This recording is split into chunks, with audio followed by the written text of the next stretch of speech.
Bien, bonjour toutes et à tous, vous êtes bien sur MC.News TV. Merci de continuer à me suivre, merci d'être abonné sur ma chaîne MC.News TV, YouTube et Facebook.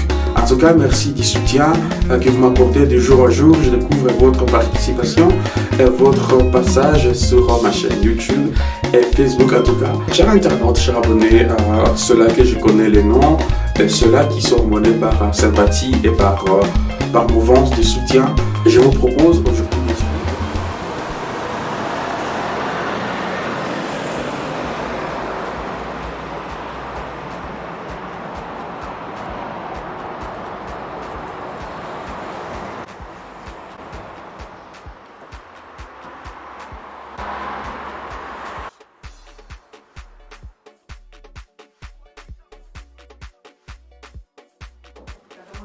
non.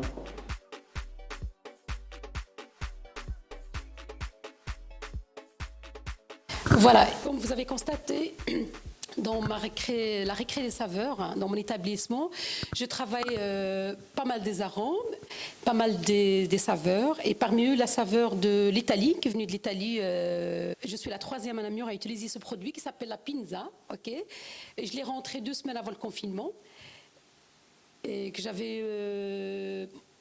envie de le préparer en façon orientale et façon italienne.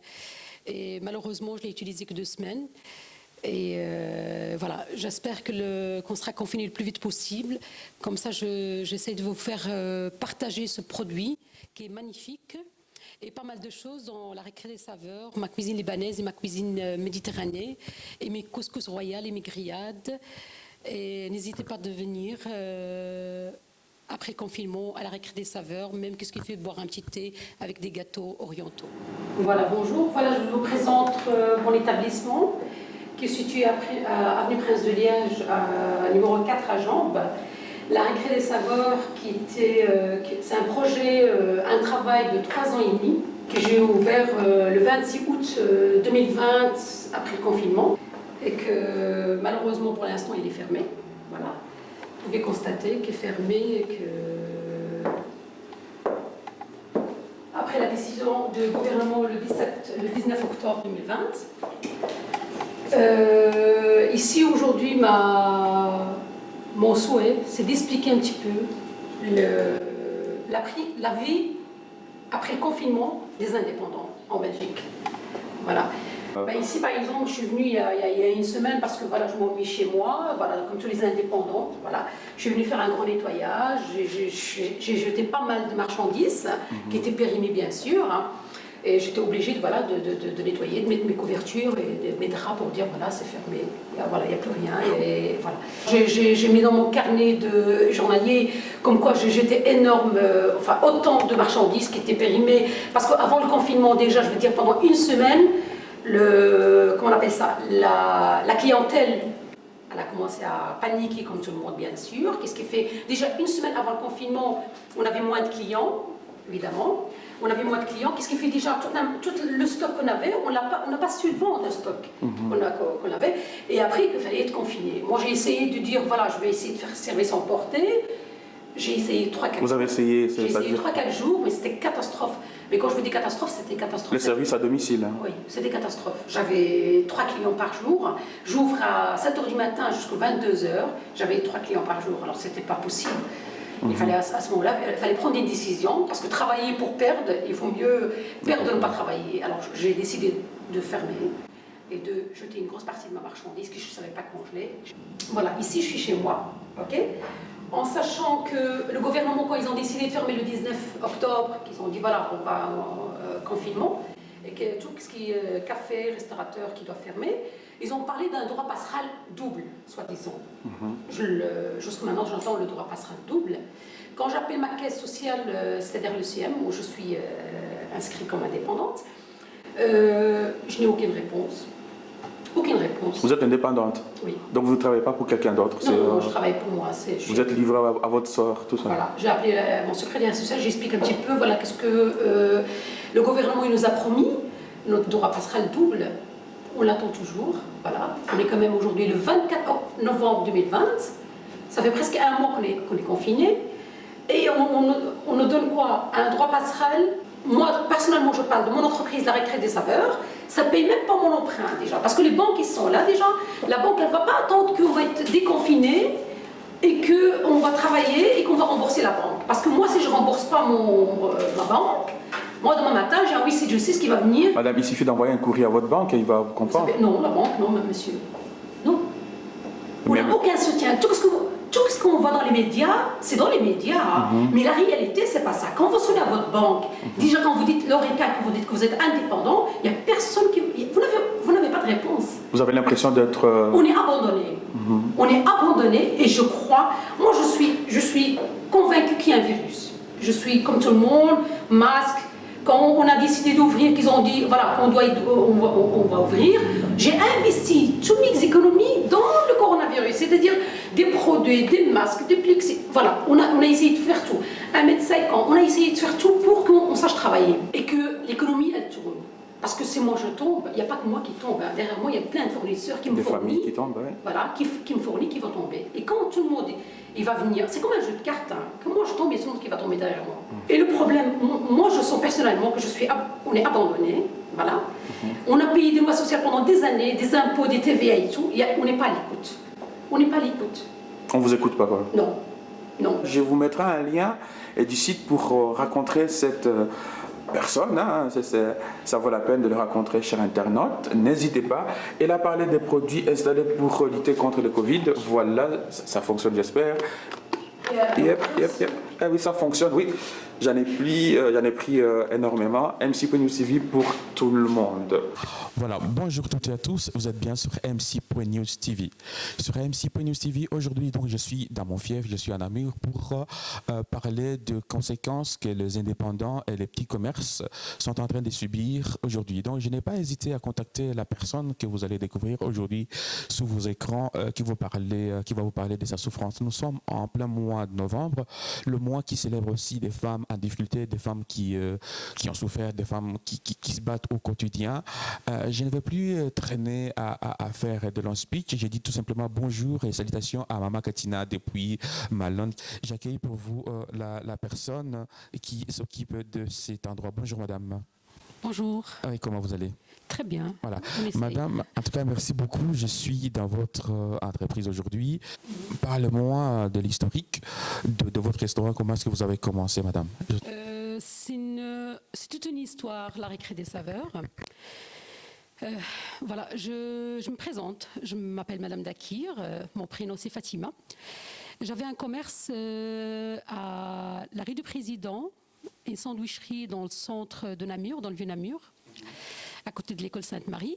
C'était une sandwicherie que j'ai décidé d'ouvrir il y a 8 ans d'ici. Ça se passait très très bien. Malheureusement, bon, j'ai eu un petit souci dans cet établissement. Voilà, j'ai eu un petit, on va pas dire un petit, un grand accident en 2018. J'ai décidé de partir du centre et de venir vers Jambes parce que Jambes, c'est un endroit. Voilà. Je dis voilà, pourquoi pas d'aller vers Jambes et d'essayer d'aller vers dans un endroit où je peux faire ma cuisine parce que ma cuisine, c'est ma passion. Et alors ici, j'ai fait tout pour avoir cet établissement. Il y a 2 ans et demi que je travaille sur ce projet. Qu'est-ce qui fait j'ai travaillé très très dur pour acheter cet établissement et de faire des travaux pendant 2 ans et demi. J'ai eu beaucoup d'obstacles, beaucoup de soucis. J'ai essayé de prendre ma patience et j'ai dit non, je vais avancer. J'ai travaillé très dur. J'avais envie d'ouvrir le 1er janvier 2020 et là ça a commencé l'histoire du Covid comme tout le monde. Je dis je vais essayer de voir un peu et là c'était au mois de février et tout ça et après j'ai dit voilà, on était confinés. Pas de souci. Voilà, ici tellement on est devenu indépendant de ce masque. Voilà, voilà. Merci beaucoup. Il n'y a pas de souci. Donc ici, madame, vous disiez que vous avez commencé cette première expérience dans la ville de Namur, ville capitale de Namur. Et vous avez dit, vous avez rencontré des difficultés de santé. C'est normal. Mais ici, à Jambes, depuis quand vous êtes ouvert ici à Jambes? Ici, j'ai ouvert le 26 août 2020, c'est-à-dire l'été. Fin d'été ici, voilà. après le déconfinement, je me suis dépêchée à finir mes finitions et mes travaux. Et je dis tiens, je vais ouvrir, je vais me lancer malgré l'état de la situation. Je dis bah non, il faut pas s'arrêter, la vie elle continue, il faut travailler. Voilà, d'être indépendant, c'est d'être indépendant de tout. Voilà. Et voilà, ça se passe très très bien. J'ai fait toutes les conditions qu'il fallait pour le coronavirus, c'est-à-dire voilà, j'ai installé les tables à 1,5 mètre, j'ai respecté toutes les conditions, c'est-à-dire tous mes clients, ils avaient le gel devant la porte. J'avais, comment on appelle ça, près de ma caisse, j'avais mis des Pepsi, j'avais mis aussi tout ce qui produit près de l'EOC ici pour les clients. Le week-end, par exemple, j'ai marqué dans mon site si on veut venir le week-end manger. Vous avez un site internet? Oui, j'ai un site internet. J'avais dit voilà qu'il fallait réserver. Comme ça, moi, je sais gérer mes clients. Je notais leur adresse, leur numéro de téléphone et tout ça. Voilà. Oui, et si madame, parlons des choses quand même un peu plus positives, qu'est-ce que vous nous proposez dans votre carte? Vous proposez quoi à la clientèle namuroise et jambois et d'ailleurs? Au début, c'était des buffets à volonté, c'est-à-dire à midi, j'avais fait dans ma carte que le client il vient se servir tout seul. Mais comme il y avait le Covid, évidemment, c'était voilà, dans les conditions sanitaires, je ne pouvais pas utiliser mes buffets. Qu'est-ce qui fait? J'ai encore investi dans certains matériaux qu'il fallait pour que je travaille autrement. Voilà. Et j'ai essayé, et ça marchait. Hein, ça marchait très très bien. Ça marchait combien de temps? Non, je veux dire ça a marché très bien au début. Voilà, on va pas dire que c'était extraordinaire, mais je veux dire que j'ai commencé à voir mes petits clients et j'ai commencé à dire voilà, je commence à bosser et je commence à faire ma passion. Ma passion, c'est de se réveiller le matin et d'aller dans ma cuisine avec mes épices, mes arômes, mes casseroles, ma carte, voilà. Parce que vous êtes aussi chef en même temps. Oui, en même temps, voilà. J'ai travaillé avant d'ouvrir la récré. J'ai travaillé pour le Thalys. J'ai bossé très dur. Beaucoup, très fort. La nuit, j'ai fait une nuit sur deux. J'ai travaillé vers la région de Nivelles pour ouvrir ce rêve, hein, qui pour l'instant il est fermé. Voilà, c'est pas de ma faute. Votre rêve est fermé ou Oui, mon rêve il est fermé. Ouais. C'est-à-dire, expliquez-nous. C'est-à-dire, voilà, vous voyez, mon établissement, c'est un travail pas le jour au lendemain qu'on peut acheter à nos jours dans cette crise économique un établissement et de faire des travaux en tant indépendant, en tant maman de 3 enfants. J'ai quand même une maison à payer comme tout le monde, j'ai quand même des charges comme tout le monde et j'ai quand même fait un rêve, mais en travaillant 17h, 18h par jour pour faire ce projet. Et donc c'est vous trouvez que votre rêve est éteint? Pour moi, mon rêve il est fermé. Et il va s'ouvrir quand? Je ne crois pas. Je ne crois pas. Et la vérité, je vais vous dire la vérité, maintenant, ici, mon sentiment, en tant que moi, je parle là, que si je n'étais pas indépendante, ces 4 murs que vous voyez ici, je mets la clé en dessous de le paillasson et je ferme. Et je ne travaillerai plus. Parce qu'on est démoralisé, parce qu'on n'est plus... Il n'y a pas d'aide, ni psychologique, ni financière. Il y a juste le mot confinement, on n'ouvre pas et on est abandonné. Abandonné par qui? Par le gouvernement, bien sûr. Et ben, pourtant, le gouvernement a promis des aides. Vous avez dit promis. Vous avez bien, je crois que vous avez bien parlé, promis. On nous a promis la veille de confinement qu'il y aura le droit passerelle doublé. J'ai jamais reçu de droit passerelle doublé. On est quand même le 24 novembre 2020 maintenant.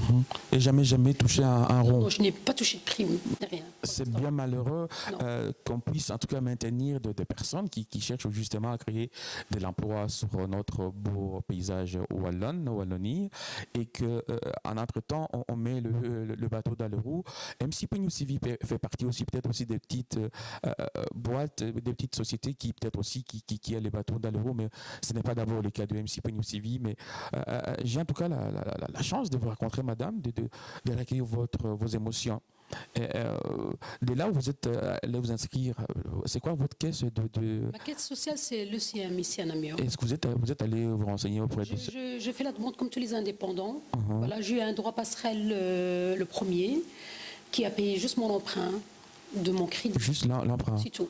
Et que j'ai quand même le droit de vivre comme tout le monde et que j'ai des enfants et que je dois vivre aussi. Oui. Quelles sont les difficultés sociales que vous rencontrez, madame? Il y en a tellement que je ne sais même pas... Oui, parmi les tellement, citez-moi... Enfin, Moi, je vais vous citer... je me bats parce que j'ai des enfants. Qui est un droit inévitable. Je me bats tous les jours parce que j'ai des enfants et parce que j'ai une famille derrière moi. et parce que pour mon rêve aussi, que je le vois fermé ici. Et je me bats parce que moi, j'ai choisi d'être indépendant. C'est un choix, que je l'assume et que je n'ai pas envie de tomber. Parce que si je tombe, il y a tout le monde qui va tomber derrière moi, il n'y a pas que moi. Vous êtes à combien? Je veux dire, il n'y a pas que moi, je veux dire, dans mon domaine de l'ORECA. Moi, si je tombe derrière moi, je pense aussi à mes fournisseurs qui me fournissent. Voilà. Il y a toute une histoire derrière l'ORECA. Il n'y a pas que le restaurateur qui ouvre le matin, qui ouvre sa petite casserole le matin, qui dit voilà ce que je veux faire dans ma cuisine aujourd'hui. Voilà, je veux suivre je ne sais pas, mon plat de jour. Je veux faire tout mon programme de ma carte. On est toute une entreprise. Donc, ici, vous avez dit que c'est toute une entreprise, toute une famille.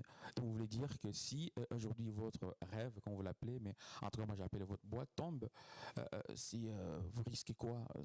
Je risque demain matin, je n'ai plus mon rêve, je me suis battue pendant des années pour le faire.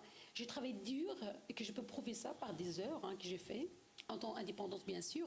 J'ai fait 19 heures de banquet, j'ai fait 20 heures de banquet, j'ai fait 24 heures de banquet. Dieu sait que j'ai travaillé en Belgique, j'ai travaillé en France, que j'ai travaillé partout et que je n'ai pas vu ma famille grandir, mes enfants grandir pour faire mon rêve. Parce que c'est le petit indépendant en Belgique, la petite entreprise, comme moi, comme tous les petits indépendants en Belgique, c'est eux qui payent les impôts en Belgique, qui payent des taxes et tout. Mais les grandes sociétés franchisées, qui sont installés en Belgique, je veux dire ici, eux, quand ils vont fermer, il n'y a aucun problème. Ils vont partir. Quand l'économie, elle va se relancer, ils vont tous venir ici en Belgique. Mais nous, par exemple, quand on va tomber, il n'y aura plus rien. Et au chômage. Je vais vous dire une chose. J'ai 42 ans.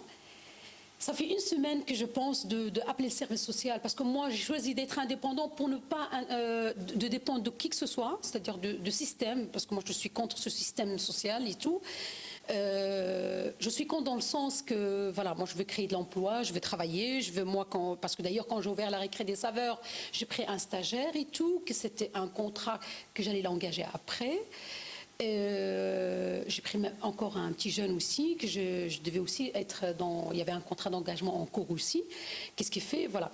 Ça fait une semaine que je ne dors pas, comme beaucoup d'indépendants en Belgique. Et que je dis, voilà, tiens, est-ce que je sonne au service social pour expliquer mon cas? Parce que moi le droit passerelle, il me paye que mon emprunt et mes charges.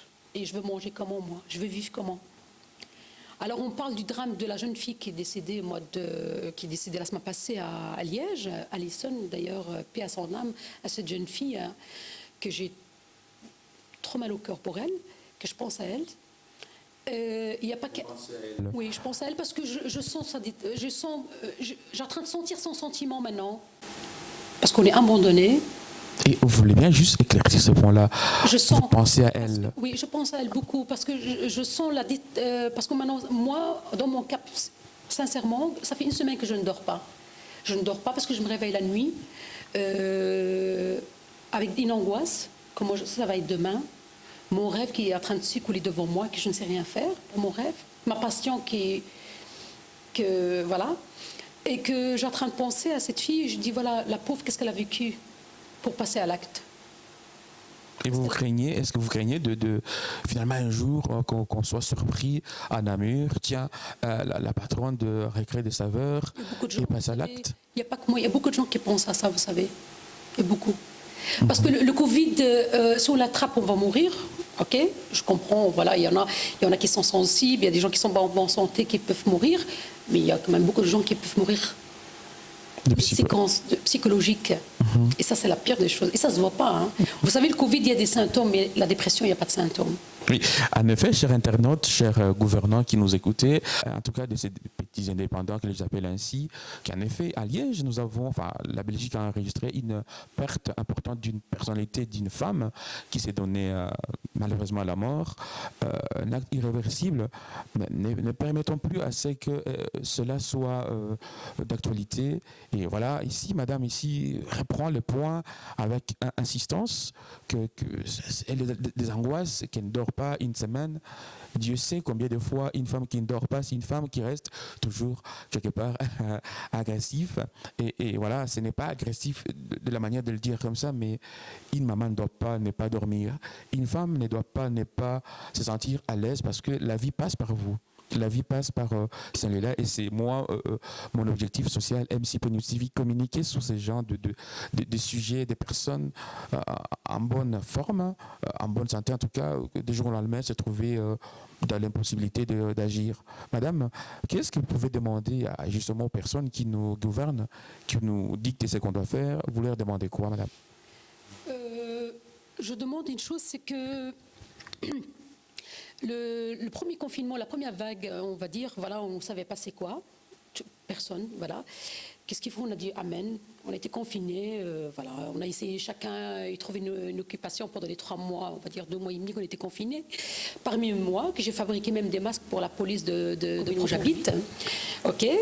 Mais la deuxième vague, voilà, qu'on est en train de vivre maintenant, c'était, comment on appelle ça? Je veux dire, c'était tellement vite. Moi, je ne m'attendais pas qu'on allait être confiné. Je ne m'attendais pas. Je n'étais pas prête psychologiquement. Pour la deuxième fois? Non, je n'étais pas prête psychologiquement parce que on a ouvert, on a investi sur plein de choses. Voilà, on a investi sur beaucoup de choses. Je parle nous, hein, parce que nous, on est la même famille, les indépendants. La classe des indépendants, voilà, oui. les indépendants, on est tous la même famille, on n'est qu'un, voilà. Je suis indépendante et je serai indépendante jusqu'à mon dernier jour, ok. Et on a tous investi dans plein de choses. On a écouté à chaque fois quand le gouvernement il dit quelque chose, on a suivi. Vous appliquez. Voilà, parce qu'on avait envie de travailler. On avait envie de travailler. On n'a pas envie de demander quoi que ce soit au gouvernement. On a envie de travailler, on a envie de créer de l'emploi et tout ça. On a pris les portes. Mais fermer le jour lendemain comme ça, dans des conditions, en 3 jours, c'était décidé. Et que maintenant, ça fait 1 mois, on n'a rien. Et alors maintenant, le mois de décembre, c'est un mois très important pour tous les restaurateurs de la Belgique, on va dire de toute l'Europe, même pas avec la Belgique, et que je suis sûre et certain, bientôt quand ils vont parler vendredi, je crois vendredi, il y a une assemblée encore nationale qui vont parler, et que ça va être encore rebolote, encore jusqu'à la fin de mois de décembre. Et alors pour nous, moi je veux dire, en tout cas moi, en tant qu'indépendante, mois de 2020, j'ai travaillé 4 mois et demi. Vous savez c'est quoi 4 mois et demi pour un indépendant? C'est rien. C'est rien. Et alors que vous avez ouvert en quelle période? J'ai ouvert moi, le 26 août, mais je veux dire, moi j'ai travaillé janvier, février et le 2000, 13 mars. 2000. Non, je veux dire janvier, février, le 13 mars, je travaille toujours pour le Thalys. J'ai cuisiné pour le Thalys la nuit. En attendant, je fasse mes travaux pour ouvrir la récré des saveurs. Et là, j'ai ouvert le 26 août et j'ai fermé comme tout le monde le 21 octobre 2020 ici. Là. Donc vous n'avez pas eu le temps d'installer votre clientèle? Non. Est-ce que vous avez des amis, peut-être c'est une question terre à terre, souvent comme MC.TV, oui. Est-ce que vous avez des amis avec qui vous pouvez peut-être organiser une séance de préparer des plats et de faire la livraison de ces produits? Mais écoutez, c'est très difficile. Comme moi, je viens de m'installer au mois d'août, j'ai ouvert la récré des saveurs qu'au mois d'août, je ne savais pas encore fait un portefeuille client qui me permet d'aller vers la livraison. Okay. Et en plus, moi, je veux dire, dans ma cuisine, à moi, c'est plutôt de la cuisine qu'on doit venir manger sur place. Voilà. Ou soit emporter aussi. On fait des emportés, oui. On fait des emportés. Mais je veux dire, emporter, ok. Mais livrer, c'est encore des frais aussi. C'est un sacrifice à c'est encore un aussi. sacrifice à faire. Il faut encore engager le personnel. C'est encore de la marchandise à acheter. Est-ce que ça ira? Non, parce que vous avez parlé tantôt que vous n'êtes pas seul.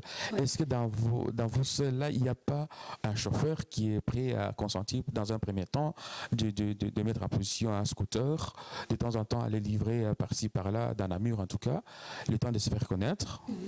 Mais moi, je vais vous dire une chose. En tout cas, je parle de moi-même, de mon projet à moi. Comme moi, j'ai investi dans mon établissement pour ouvrir le 26 août, qu'est-ce qui fait? J'ai épuisé dans toutes mes économies. Je n'ai plus rien, je n'ai plus de fonds pour avancer. D'ailleurs, si demain matin, dans 2 semaines, l'État dit qu'on doit ouvrir, je n'ai même pas pour acheter mon stock déjà. Ah oui, c'est ça le problème. Le drame dans tout ça, c'est ça. On n'a plus de fonds. Parce qu'on a, voilà, 2020, j'ai travaillé 4 mois et demi. En 4 mois et demi, je ne peux pas faire un fonds pour dire, voilà, j'ai un peu de trésorerie pour avancer. Je n'ai plus rien. Oui, madame, vous savez, en préparant cette émission, justement, il y a 2-3 jours, une des copines à vous, madame Katina, elle m'a dit, vous verrez cette dame-là, quand vous la verrez, oui, on ne dirait pas qu'elle souffre. Oui. On ne dirait pas qu'elle a un souci, elle a envie chaque fois elle aime son métier. Mais comment est-ce que vous expliquez que de l'extérieur, vous ne laissez pas transcender justement de cette souffrance, vous êtes chic, oui, comme j'atteste maintenant, mais qu'est-ce qui fait que vous gardez cela, cette bulle sociale, cette partie-là de vous? Vous savez, je vais vous dire une chose, j'ai des enfants, j'ai une famille, et j'essaie de garder l'espoir. J'essaie de garder l'espoir et j'essaie de dire, voilà, je me lève tous les jours le matin en étant positif, voilà, j'essaie de dire, voilà, que je vis encore, parce qu'il me reste que ça. Il me reste que ça. La vie. Voilà, il me reste que la vie maintenant. Et je me bats pour mes enfants, c'est pas pour moi la vérité. Parce que derrière moi, j'ai des enfants, je me bats pour mes enfants. De quel âge J'ai un fils de 18 ans, j'ai une fille de 12 ans et une fille de 8 ans. Voilà, j'ai 3 enfants et c'est grâce à eux, c'est eux qui me donnent le courage de vivre et de me battre tous les jours et de dire voilà, je vais avancer et je veux essayer. Je veux pas dire, c'est pas facile, vous savez, hein, c'est un travail que je fais sur moi tous les jours, mais c'est très difficile, vous savez. Il y a des jours où je n'ai pas envie de sortir dans mon lit le matin parce que je ne dors pas la nuit, je ne mange plus. Voilà, je ne mange plus, je m'enferme, parce que de toute façon, quand on écoute les médias aussi, je veux dire qu'on écoute le journal le matin, il y a du négatif tout le temps, malheureusement. Voilà, j'ai perdu un ami, et c'était un collègue aussi très jeune, il y a 2 semaines, d'un arrêt cardiaque, c'était un cuisinier, c'était un collègue à moi, ça m'a lessivé aussi, c'est-à-dire ça m'a fait... Mais alors je dis non, quand même la vie elle continue, il faut essayer. Mais jusqu'au quand? Parce que ça va pas... On est en train d'épuiser maintenant sur le stock de toute la patience que j'ai. Voilà. Je voudrais aller vers la fin de cette émission, madame, et je vous laisserai peut-être aussi le plateau qui vous nous expliquer cette première, mais malheureusement qui n'a pas eu lieu, mais vous devrez quand même en parler. On espère qu'à la fin du Covid-19, vous aurez les derniers mots par rapport à cette épidémie qui s'est installée dans votre domaine. Donc, oui, je voulais juste dire une chose aussi. Hein. J'ai peut-être le courage grâce à mes enfants et ma famille, et j'ai encore du courage grâce à mes amis. J'ai 2 amis en or, que je peux quand même citer leur nom. vous pouvez. Voilà, c'est Katina et Ayoub. C'est mes 2 amis le matin, je me lève le matin, je dois appeler un d'eux. Voilà, c'est grâce à eux que j'ai un peu de soutien. Quand j'ai un moment de blues, bah, je vais marcher avec mon ami dans les bois, au bord de l'eau, voilà, chez mon ami, je bois un café, voilà, pour essayer de ne pas tomber dans cette dépression que j'ai l'impression que je vais tout doucement vers cette dépression. Voilà. En tout cas, pour le cas de votre amie Katina, sachez que oui, je confirme, c'est une femme au grand cœur qui n'hésite pas à se dépenser pour vous mettre vous à l'aise et se met plutôt elle en défaut par moment. Je la reconnais, cette capacité qu'elle a. Voilà, chers internautes, chers abonnés, n'hésitez pas à partager cette vidéo et n'hésitez pas à passer à Avenue Prince de Liège quand ça sera les confinements. Mon fils qui dire bonjour et confirmer à la menthe aussi, hein. Pardon? J'ai du thé à la menthe. Bien entendu, des surprises qui vous sera. Peut-être il n'y aura pas peut-être à manger pour l'instant, mais peut-être si vous achetez ce thé à la menthe, peut-être ça permettra de renfler les caisses de cette entreprise. C'est les nôtres, c'est les vôtres. Venez découvrir la récréation de vos palais. Voilà, chers internautes, chers abonnés MCP News TV, c'est presque fini pour moi. Je laisse la dame de s'expliquer sur ce plateau, madame. Oui, voilà. J'explique ici, enfin, voilà, pour la récré des saveurs, je travaille beaucoup de saveurs. Je travaille les saveurs méditerranéennes, les saveurs orientales, tout ce qui est cuisine libanaise. Je fais du couscous dans les gobelets, dans couscous emporté aussi. Et j'avais rentré aussi un sandwich dans le rouleau libanais, ça s'appelle le rouleau libanais à base de falafel et de hummus aussi. Et malheureusement, voilà, j'avais rentré aussi un beau produit, que j'étais la 3e à Namur à utiliser ce produit-là, qui venait d'Italie, il y a 2 semaines avant le confinement. Ça s'appelle la pizza. J'avais envie de travailler ce produit-là.